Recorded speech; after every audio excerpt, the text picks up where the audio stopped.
Hello, this is Ben119 and welcome back to another video. So today I'm going to be talking about nerves in speedrunning and how you can use it to your advantage.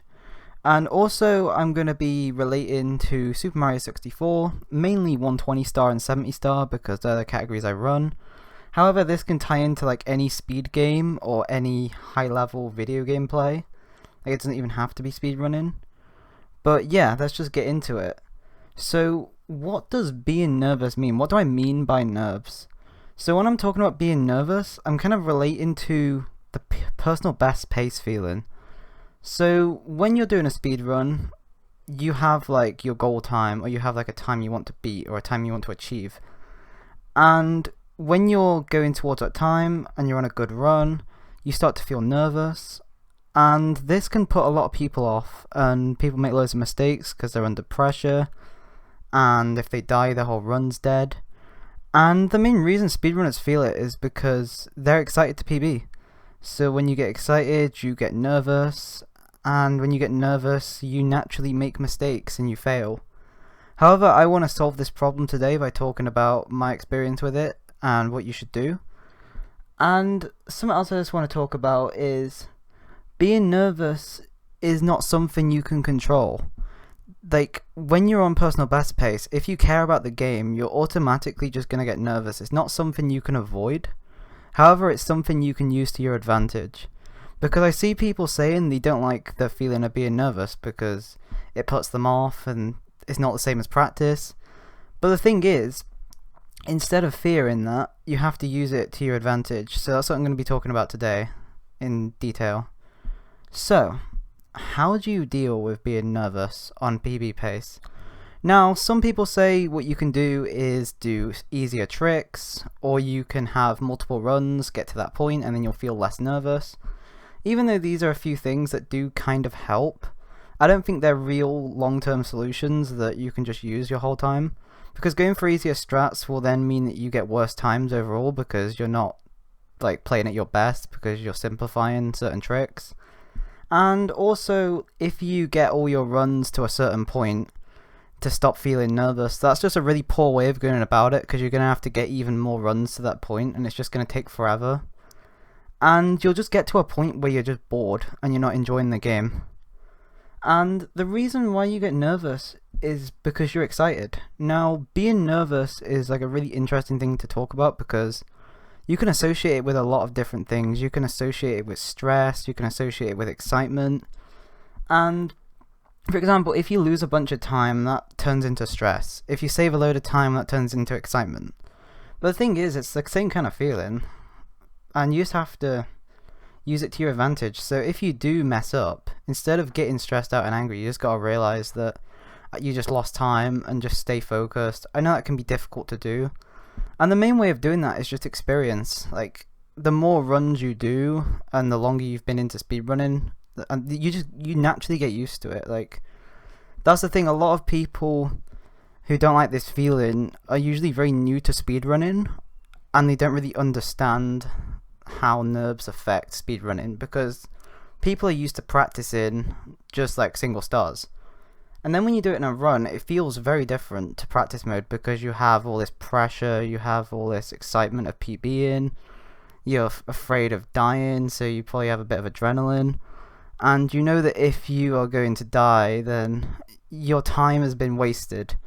And that's like a fear that a lot of people have, because especially with the longer categories like 120 star, like say you die an hour and a half in, that's an hour and a half of your time that you're not getting back that you've dedicated to this run. And you may not have time to do another one, so that could suck for you. And yeah, that feeling does suck. But it's just something you have to prepare for beforehand in speedrunning. You can't go into a run and just automatically assume that you're going to PB. Like, you can't go into a session of runs and be like, right, I'm going to PB today. Because that's not really how speedrunning works. Most of the PBs I've got, especially the big ones, they've come from times where I've not even been trying to PB. They've just come out of nowhere when I've just been playing for fun. Whenever I do grinding for PBs, I usually just stress myself out and I end up just quitting the speed game for like months and then I come back to it like ages later. But the thing is, to prevent that from happening, you just have to go in and just expect to be resetting a lot. I know this can be hard because naturally when you speedrun you want to be excited, you want to be doing all these crazy tricks, you want to be getting a personal best, you know, it feels really good, and that's the main reason why a lot of people speedrun, myself included. But you just gotta know that that's not what speedrunning is all about. Like, that's what's shown a lot on YouTube. Like, a lot of clips you see are people getting personal bests, or people failing right near the end, or crazy stuff happening like saves in speedrunning. And it's almost like it's glamorizing speedrunning, like it's just glamorizing like it's this thing and you just pick it up and it's just constant excitement. When in reality that's like 5% or like 2% of what happens, and most of the time you're just resetting at the start of your run, wishing you could just get into the late game. And once you accept that, then speedrunning becomes more exciting, because whenever you do get out of the early game, you learn to appreciate it. Like, the thing is, when I do 120 star, whenever I get out of middle floor, or lobby, or whatever people call it, I tend to get quite excited, because I know that I don't always get out of like Womp's Fortress straight away, or I don't always get out of Jolly Roger Bay or Dark World. So when that does happen, it's quite exciting, because you get to play the rest of the run and you have a chance of getting a PB. Even though that probably won't happen most of the time, but you know. And you kind of just get in this cycle of just resetting over and over right near the start of the run, and that can just be really depressing. I think when that happens, you kind of just need to look at what you're doing wrong, because sometimes it can be a case that you have a really bad mindset, and I feel like the reason why I reset a lot at the start is because I'm not focused. Because when I'm playing through like Womp's Fortress, for example, my brain is elsewhere, because I'm like, this is really boring, I've played this stage hundreds of times, literally. So I'm not really thinking about the game, because I'm just thinking about PBing, or I'm thinking about some kind of time saving TikTok clock if I get to that point. But in reality, I should be focusing on Womp's Fortress. But the thing is, I know that 90% of the time, it won't matter, because I'm going to end up resetting anyway, so even if I do focus, I have to reset. So it almost becomes a case of you end up starting to do a run, you then go into like a rabbit hole of just thinking about other stuff, you then start to reset a lot, and then you start to question yourself on why you're resetting. But then if you actually look at it, the main reason you're resetting is because you're not focused. But the reason you're not focused is because you're not excited, because you're in Womp's Fortress, which is not very exciting, to be honest, especially if you're like a mid-level runner like I am, who really wants to just actually get to the game, because that's what you sat down to do. You sat down because you've wanted to do a speedrun, you've wanted to sit down for like 2 hours and do an entire 120 star run and do all the stars and do all these tricks. So yeah, there's that. You have to just accept that. That's just something you get used to, because when you first get into speedrunning, it's not like that at all. You complete runs, you complete pretty much every run you do, you PB by huge amounts of time, and you get crazy PBs, especially in the 120 star category. It's not uncommon to get hour-long PBs even. Like, say you get like a 4-hour time, then you get a 3-hour time, then you get 2.5 hours, then you get 2 hours 15 minutes. You're getting all these crazy PBs. And the thing is, you think, well, how hard could it be? I've just improved this much. But as you realize, when you get closer to world record, or just as you improve your time in general, time save is so much harder to get. And it doesn't come easy as well. You have to go out of your way to learn more difficult tricks, more difficult movement. You have to risk certain things for like time save. And speedrunning just becomes difficult after a certain point. I'm not really sure where the line is. It's like different depending on like your skills.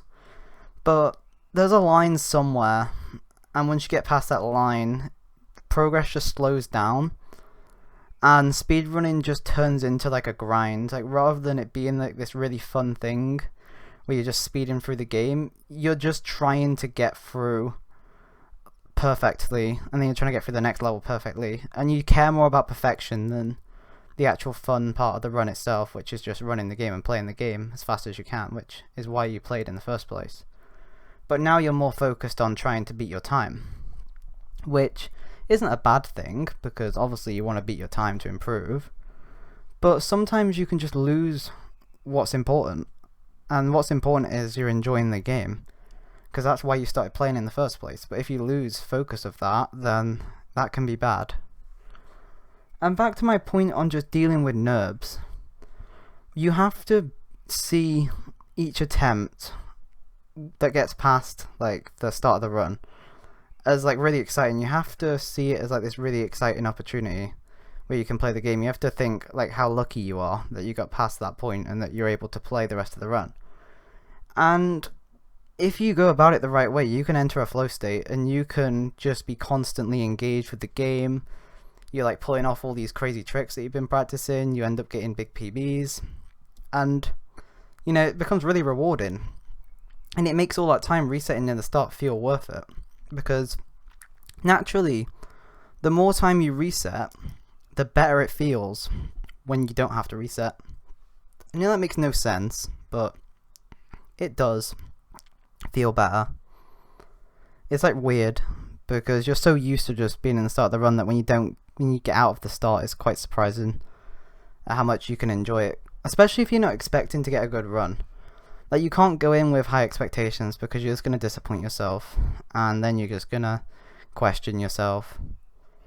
And yeah, you've just got to, when the NURBs do kick in, you have to see it as a good thing. You can't see it as stress, because you've stressed enough to get to this point, so you've just got to see it as this motivation that is fixating you in the moment to just play at your best.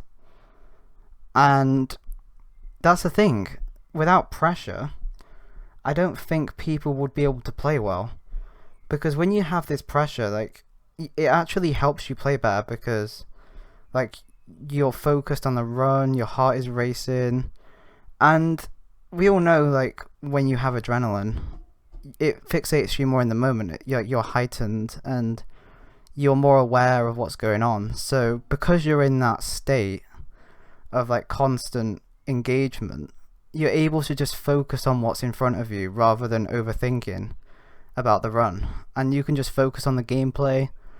And that is when speedrunning becomes really fun, because you're constantly engaged with the run, and you know at any second, any mistake, any little thing that goes wrong can mess up your entire run and you're back to square one. And the amount of pressure that you feel through 120 start, especially the upstairs and tippy stages, is sure to keep you like focused, because you're just constantly on edge, but not in a bad way. You're constantly on edge in like a good way, because you're like, what if this happens, what if that happens, and you're just constantly trying to make sure nothing bad happens, and you're just playing at your best. And yeah, that's what speedrunning's about. It just feels really good when you can play at your best, but that doesn't always happen, especially if you have a bad mindset going into middle floor, like the first few stages. So what I'd recommend is try and treat Warmp's Fortress as if it's later in the run. I know that can be difficult to do because it's not very exciting, but just go into it and say you're doing a no reset run, and even if you lose a few seconds, just carry on, and then just carry on and just see how far you can get. Like, if you do make a major mistake, then obviously reset, but don't get depressed over losing a few seconds in Warmp's Fortress, because you don't see people getting depressed over losing a few seconds in Rainbow Ride. Like, it's still the same amount of time. You could lose 5 seconds in Rainbow Ride and people are just thankful that they're still alive. You could lose 5 seconds in Warmp's Fortress and people are like, oh, I'm going to reset because I lost 5 seconds in the start. But at the end of the day, it's 5 seconds either way. Like, it's not as if it's a different amount of time. So you just got to see it as that. And also, when you're in the moment, like, I sometimes question, like, do I enjoy the later stages more? But I don't think I do. I think I just enjoy the run more later on because of the pressure, because you have this constant adrenaline, you have this constant stress. Well, it's not really stress, it's more like, it's more just good, and you can just focus and you can just do what needs to get done. And also, you just know that you're not going to have this opportunity, that you don't always have this opportunity to play this run.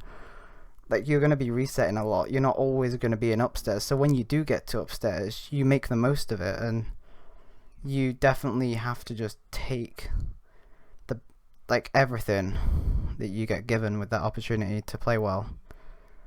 And even when you get to hard tricks, like, the most stressful thing is when you get to like TikTok Clock and Rainbow Ride, the final 2 levels, because they're full of difficult tricks. You've got the flippers in TikTok Clock that you have to do 3 times. You've got Lakitu Bounce that you have to do twice. You've got Bowser in the Sky, red coins, which can be a stressful star. And these are all stars that are very close to the end. They're within the last 20 minutes of the run. And if you're on PB pace during this 2-hour run, it's going to be a lot of pressure. It's going to be a lot of adrenaline. It's going to be a lot of constant engagement.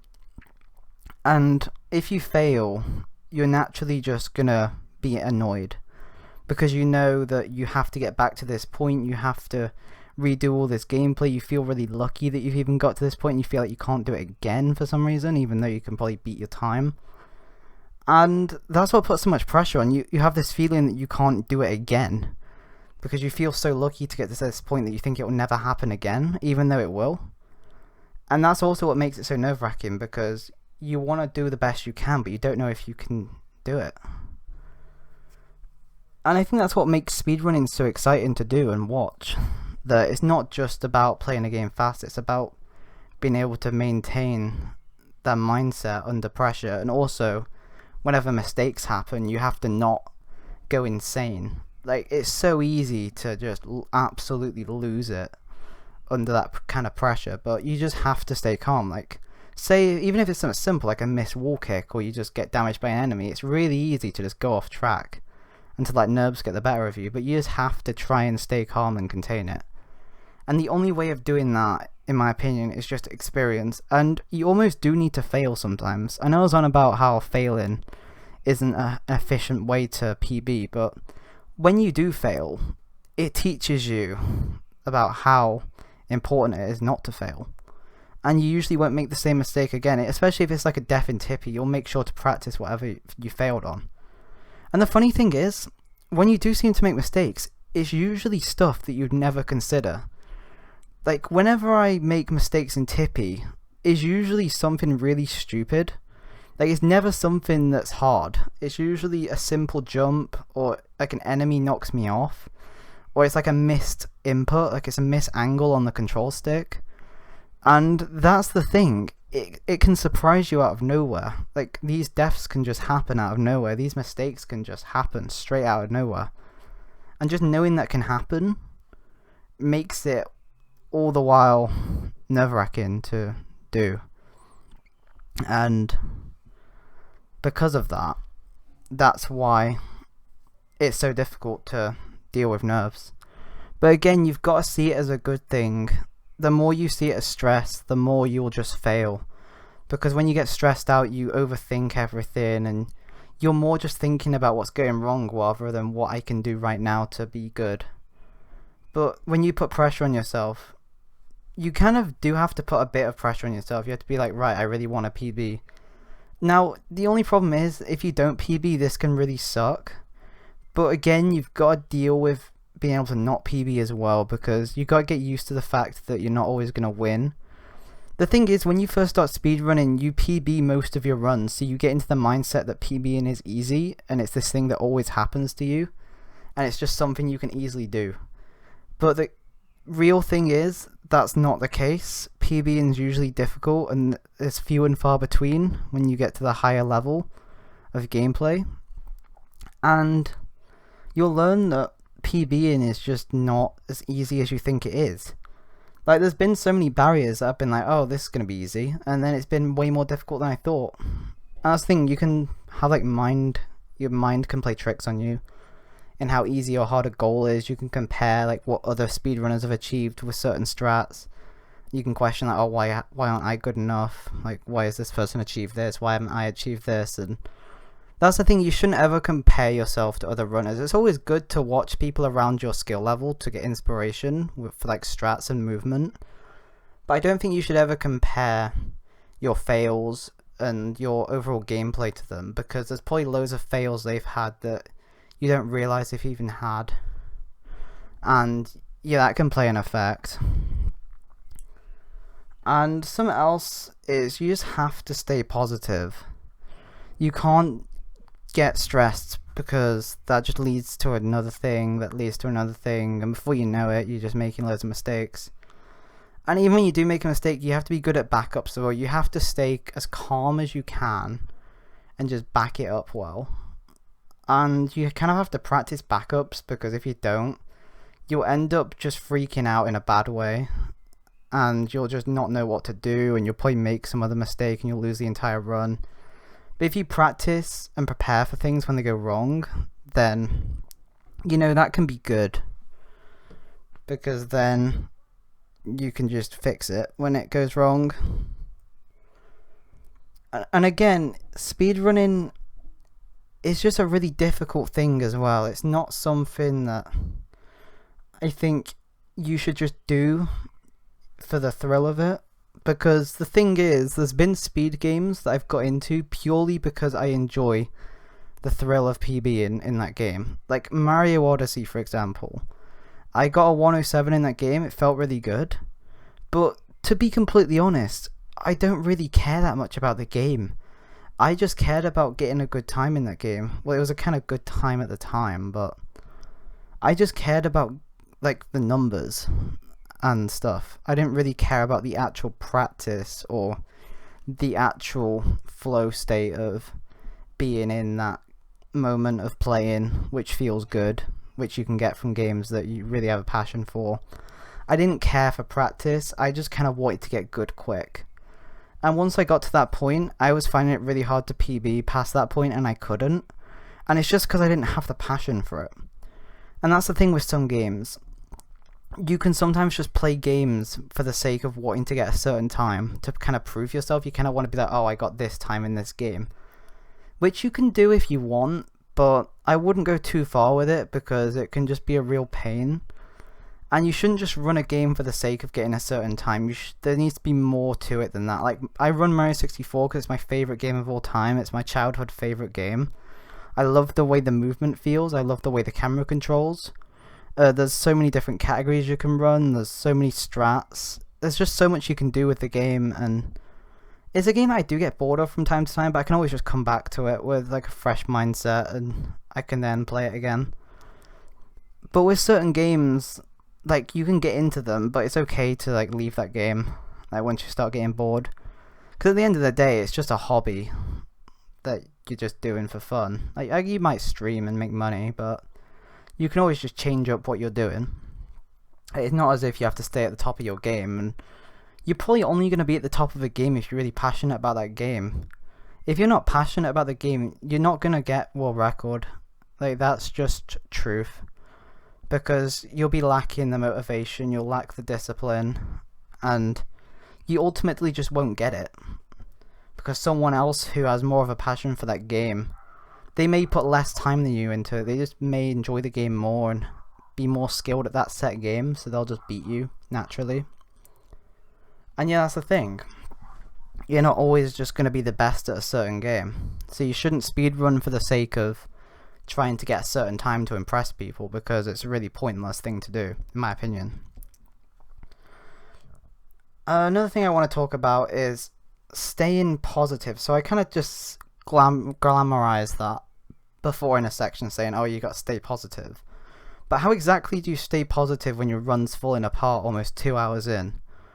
Well, number one, you've got to see it as a learning curve. You can't see it as a negative. You can't see it as a time waste. Because when you do that, you automatically just associate that with bad gameplay. And you automatically just don't enjoy the game. But you gotta remember, before you were making mistakes, you were having the time of your life. You were really enjoying it. You were in the moment, playing really well. So why all of a sudden do you feel like you don't like the game just because you failed? Like, you really do have to see it as a learning opportunity. Like, if you did fail a trick, why did you fail that trick? Is it because you haven't practiced it? Is it because you lost focus in that moment? Like, what happened? You gotta really just analyze what happened rather than just raging. It's okay to rage from time to time. You sometimes just need to let it out.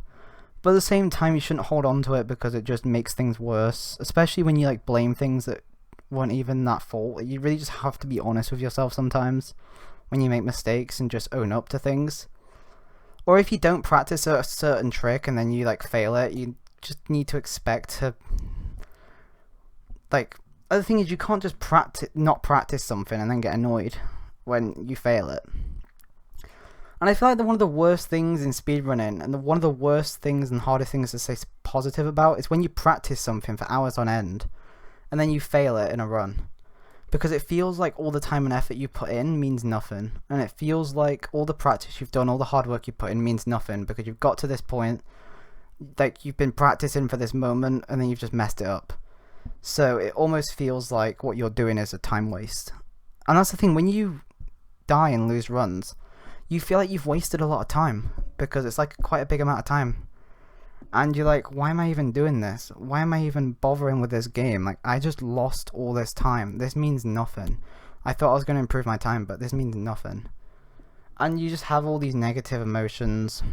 But I think the thing is, you really just have to use it as a learning opportunity, because the truth is, if you keep going at it, you'll get runs that are even better than the ones you failed. And the ones that you failed, you'll look back on them and you'll laugh at them in the future. You'll be like, oh, why was I so mad? Like, my PB is now 3 minutes faster than that failed run. And you'll just look back on it and like have a laugh about it. Like, you can't get too mad over it. It's a video game at the end of the day. Like, it's not the end of the world if you lose a run, but at the same time, it's not the best feeling in the world. It's not a good feeling at all when you lose a run right near the end. It's really hard to get used to. But naturally, you'll get used to it. It's really hard at first, and I remember the first run I ever lost in Tippy in 120 star. It really hurt. But, you know, you get used to it, and you bounce back, and you become better at the game, and you learn from it. And then when you do PB, it feels so much better. When you choke runs right near the end, PBing feels so much more rewarding. And PBing is basically just the feeling of all your hard work and effort and perseverance. It just all means something. And that's what makes it so special. It's not just a case of, oh, I beat this game in this amount of time. It's like, I put all this time into practice. I had all these failed attempts. This one failed right before the end. But now I finally did it. And that's something you can always just keep with you. That your hard work paid off. And because your hard work paid off, it motivates you to carry on playing. Because when you don't get a PB for a while, you kind of just fall into like a state of thinking that you're not getting any better, and you're just staying at one skill level. But the truth is, you are getting better. But it's just that you kind of measure your success on your PB. Well, I do, for example. Like, you look at your PB and you think, this is what my skill set is worth. You're not comparing it to what you're capable of, or what time you've almost got. But then when you PB, you suddenly feel like you're worth a lot more. Like, your skills are worth more. Because the time you got was better. It's really weird. It's hard to really go into, but I kind of explained it then. And another thing I was talking about, which I kind of mentioned, is being nervous in runs is really addictive.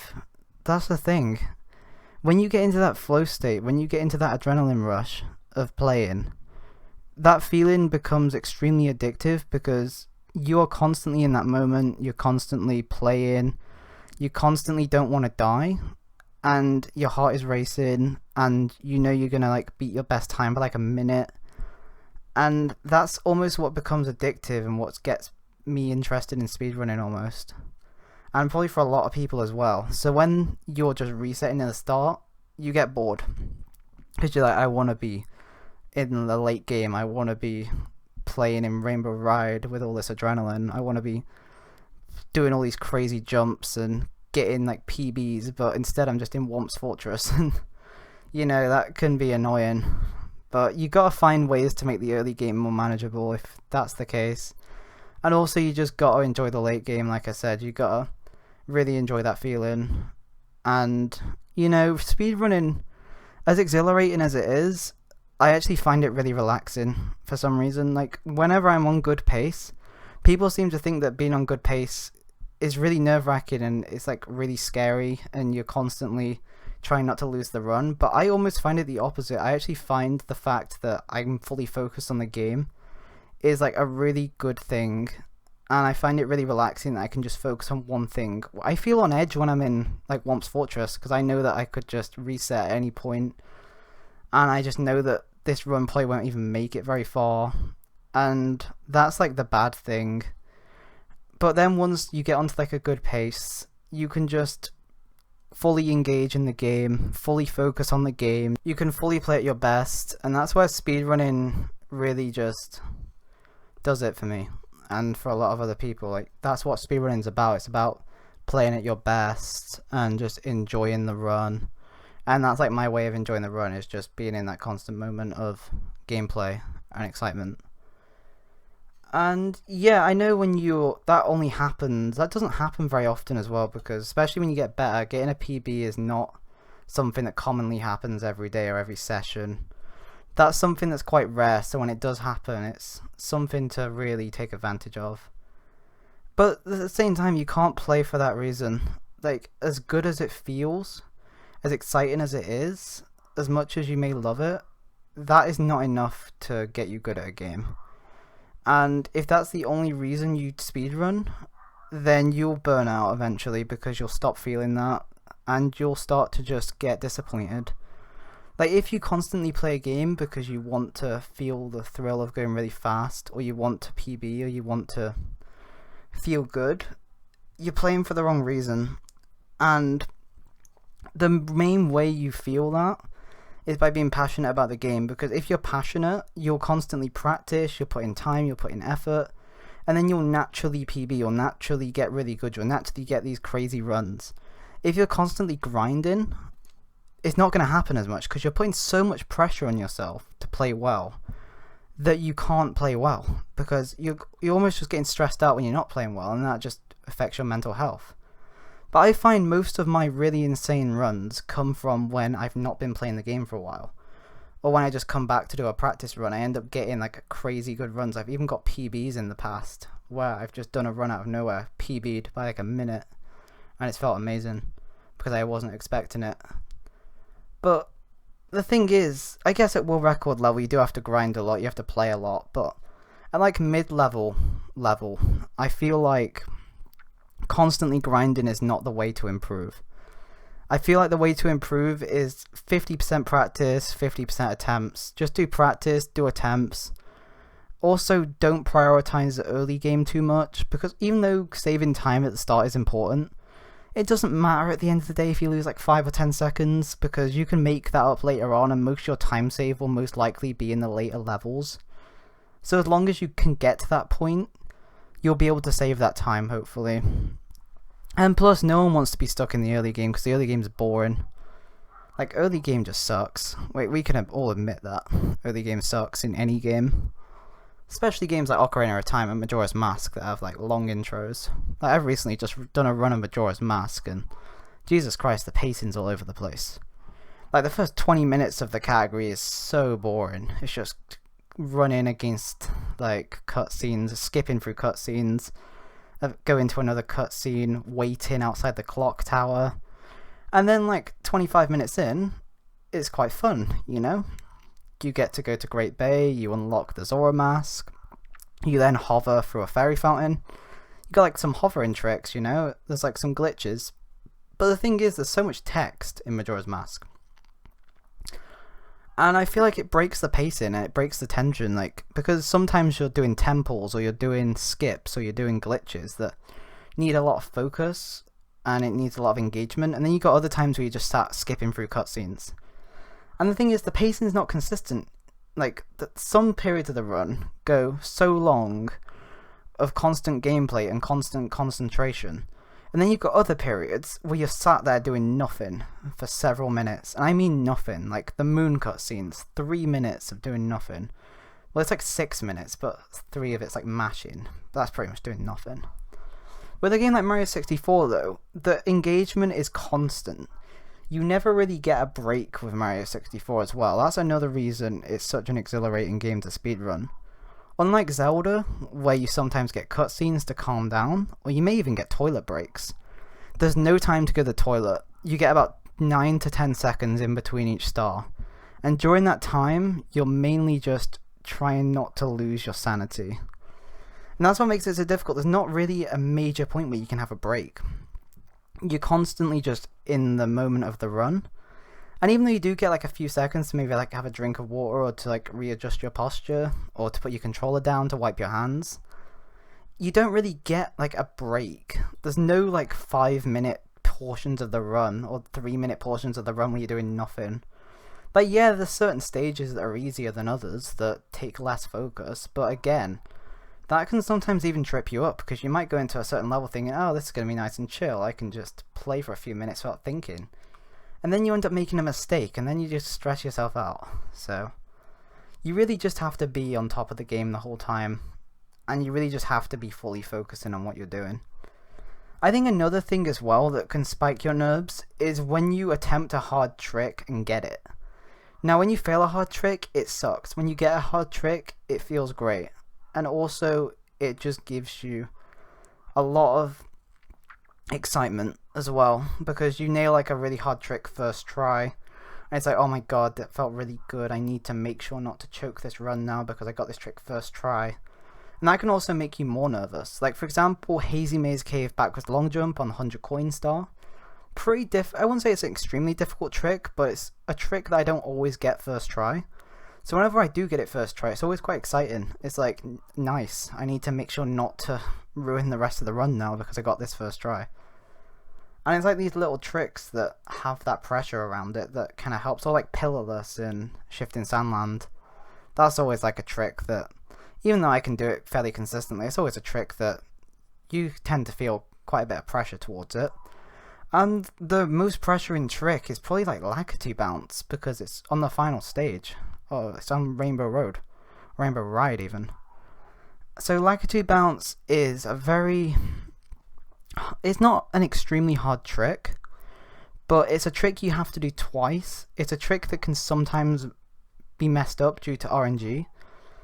And in general, it's just a really nerve-wracking trick to go for, but that can sometimes trip players up. Like, they can get really nervous going for Lakitu Bounce, and you can fail it, and you can die. But, you know, you just have to do it. You have to just go into it. You have to show Lakitu who's boss, and you just have to nail it. Now, that's just a really weird way of putting it, but you can't let the fear of failing a trick put you off. You have to use that as motivation. You have to be like, right, I'm going to own it. I feel nervous as hell, but I need to just do it. And if you do it, even though it feels really scary at first, you'll just do it. You'll feel this awesome rush after doing it, and you'll be like, yes, I got it. And, you know, you can move on.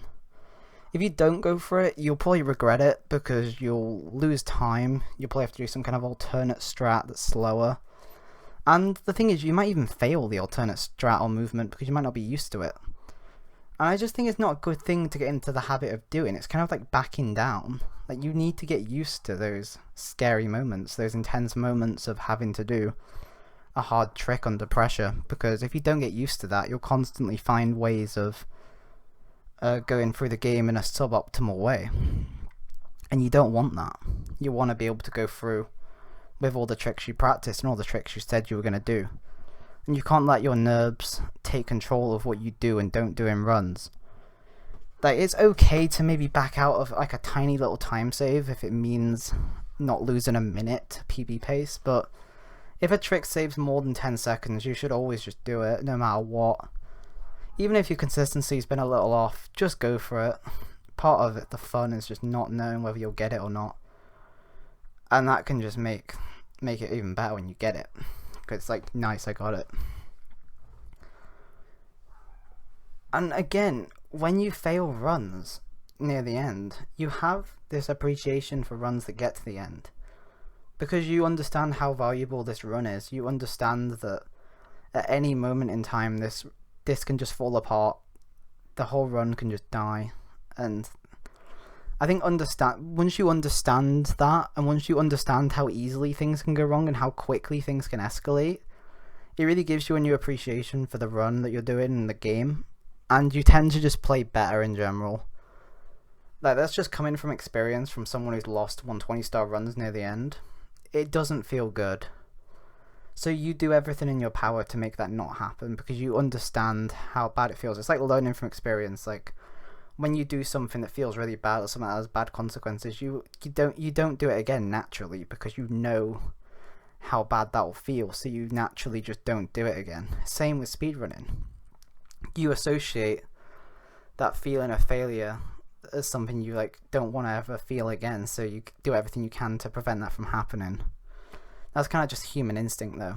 That's not just speedrunning though.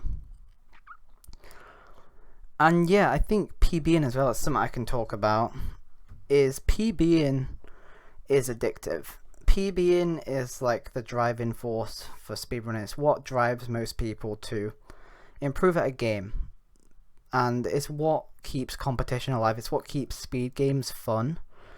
And just seeing the improvement right in front of you is a really satisfying thing. It can become quite addicting even. And it just makes you want to get better and better because you constantly see the improvement. Like, the improvement's right there in front of you. It's the time that you got. And you see the time get shorter and shorter, and you naturally find ways to improve. And that's kind of what makes speedrunning so addictive. Like, you find all these different time saves and theorize new routes and stuff. And it can be like a really positive thing that you can put a lot of time into and you can enjoy it. And as a new runner, it's hard to understand that. If you don't speedrun a game, or you've only just got into it, it's hard to understand why PBing feels so good for like top players, because you don't have that time, or you don't understand the amount of time it could take to get to that time. Like, all you know is that you can get a PB by beating your time, but then you realize it's not as simple as that, and you need to put a lot of time in outside of that to then PB. But the thing is, the more you PB, the better it feels. It's not as if you then get a PB and it's like you get numb to the feeling of PB, and PBing always feels good no matter what.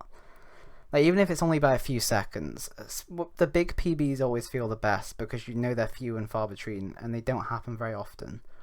Especially at a high level. Like, when I skipped 52, I honestly couldn't believe it. I got 51. I went from a low 53 to a high 51 in 70 star. And that's probably the final minute I'm going to ever skip in 70 star. I highly doubt I'll ever skip 50. I don't think I'll ever go from 51 to 49. That's just not going to happen. It's just not realistic. But you never know. But that's the thing. When you get later on into the speed game, improving becomes something that's few and far between. Like, you can get a lot better, but you don't see the progression because you haven't PB'd in a while. But then when you PB, you kind of see that it's actually paid off, but it doesn't happen very often. Earlier on in the game, you make really small adjustments, you learn very few things, and you naturally improve a lot. Because improving's really easy when you're improving on something that's really bad.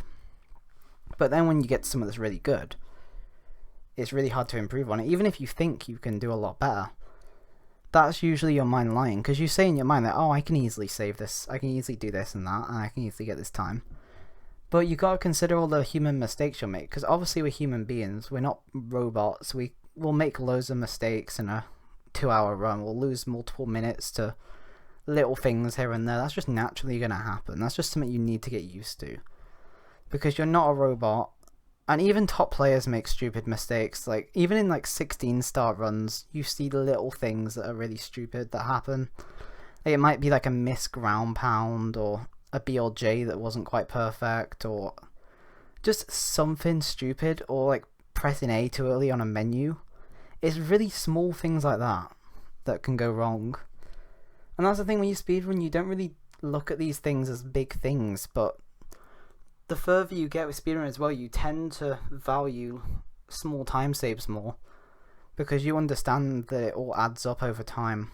Like, half-second time saves, you start to really value them when you get them, and when you find them, when you practice them, and they pay off. Because even though it's only half a second, multiple of them can save quite a few seconds. And that can mean a lot to like a top player who's struggling to beat their PB, but to a new player who's got multiple minutes of improvement, it doesn't really mean anything. I think if you come from like a background of challenging environments and challenging yourself, then that it'll be genuinely easier for you, because you're used to that nervous feeling, that like adrenaline rush feeling that you get when you're on PB pace, and you can then deal with that easier because you're used to it, and you probably like that feeling if you're doing that. Like, I think from playing games like Geometry Dash as well, which are highly like intense platform games that have a lot of stakes to like die in because you have to restart all the way at the start, like that's also something that's helped, and you just naturally learn to enjoy it. And instead of like hating that you're nervous, you get excited that you're nervous because you associate being nervous with like achieving what you're achieving. And yeah, that's the thing, like it can seem stupid as well. Like sometimes I question myself, like, oh, why am I so nervous over a video game? Like I could be like thinking about real life situations that could like affect me in better ways than just a video game that means nothing. Or like when you get a PB, like you feel really good, but then you kind of question, oh, why do I feel so good now? Why am I suddenly in a good mood just because I got like this time in a video game? It's like a really weird thing, because if you really care about the game, you will automatically be in a good mood when you PB. And that's not necessarily a bad thing. It doesn't mean you're addicted. Like you don't have to, it doesn't mean that you're obsessive over like a video game, you don't care about anything else. It just means that you're really passionate about this thing, and the fact that you can get this invested in it and it means this much to you, and like just enjoy it. Don't question it. Don't like compare it to like other people. If other people are, oh, like, how can you get so much joy out of a video game? Like that's like really sad. Like who cares? Like whatever you enjoy, just do that. As long as it's not hurting other people or yourself, obviously. But yeah. So my final thought on NURBS. I think it's like a really interesting thing that plays into speedrunning, and I feel like without that, again, it just wouldn't be the same. Speedrunning wouldn't be what it is, and a lot of world records wouldn't be what they were, because a lot of people on world record pace are extremely nervous, but it's about them having to handle their nerves on world record pace, and that's what makes it exciting to watch as well. Not just for the person running the game, but for the viewer as well. It's quite exciting to watch someone on world record pace. It's like, you could compare it to like watching your favourite football team like about to win. It's the same kind of feeling almost, but for the person playing itself, you get way more of a thrill when you're the one playing the game.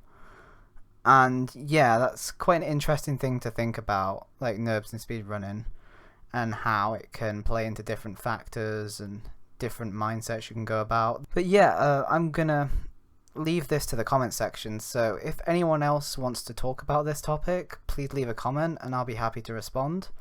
And yeah, I may make more videos like this in the future on different aspects in speedrunning, or a follow-up video to this topic. So if you enjoyed the video, please like the video and subscribe if you're new around here. I know this is very different to the content I usually make, because I usually make full-length speedruns or tutorials or glitches or reviews. This is more of just a commentary on opinions, and I kind of related some of it to real life as well, which is something I don't usually do because I mainly just talk about video games. But yeah, I found this really interesting to make. I'd like to make more of this content in the future, so yeah. I'm gonna go now. I'll see you in the next video.